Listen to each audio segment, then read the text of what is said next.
Greetings everyone. Welcome to our latest update in as far as the decongestion endeavors are concerned.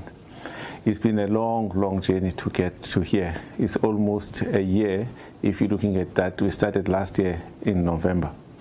Just looking back at the last period, there are exciting news to report. There are new areas of learning and there are areas of concern.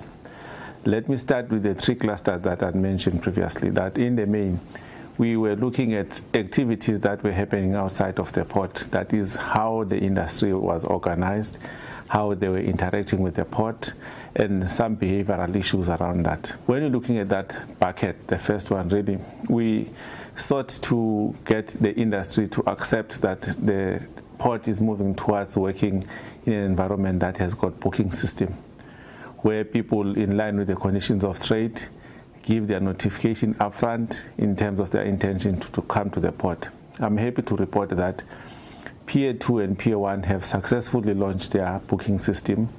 Now, what they are busy with is really to get everybody to acclimatize and work in line with that. But what is encouraging is that the constant feedback that has been coming from port users has always been factored into how they adapted the system to be user-friendly. That is encouraging. In that space, as soon as we dealt with that issue, we soon realized that there is no panacea in this world. You know, at times people will assume that everything else that is state-owned is not going to do better. Everything else that is privately owned is going to far exceed the state-owned businesses. We have since learned something here, that as the issues of discipline towards arrival at the port were sorted out in the booking system, we started seeing a new problem emerging in the privately run businesses. This has been an area that caught most people unawares. We knew we were going to get them to have their booking system, but we did not expect it to happen that soon.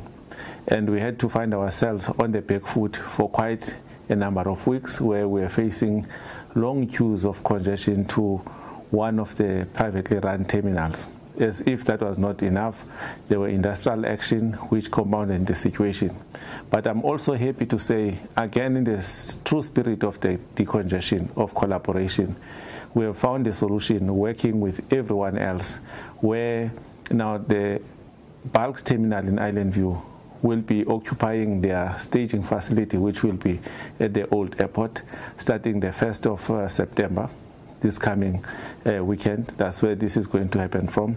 And no truck will go to bulk terminal without starting there. It will go there being pre-processed, be given an identification tag, which then they will be called to come to the port. We hope that ultimately we are going to see the benefit of having a much more broader booking system, where trucks go into TPT operation and bulk terminal will be regulated in this fashion. We also have had a session with the Cutler Management Board and called all the users in there, and they have committed to getting everybody to put really their own booking system. And we hope as we do that, we are going to, in the next 3 months, have about 80% of the port having the booking system running. We are extending the same booking system to Point Terminal. Here we're going to work with FPT to make sure that the two systems that they will be running do not work against each other, but they do reinforce what they're trying to do. It is an exciting news that is coming, and I hope this would be the last time really we have seen these undesired congestion queues into the city and the suburbs around the port. Moving on to the driver induction, which is part of the same bucket, we really have gone a long way into this.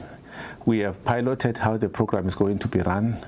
About 10 operators were selected. They've given feedback, and now the system is geared towards assisting them so that their drivers can be part of this new way of doing things.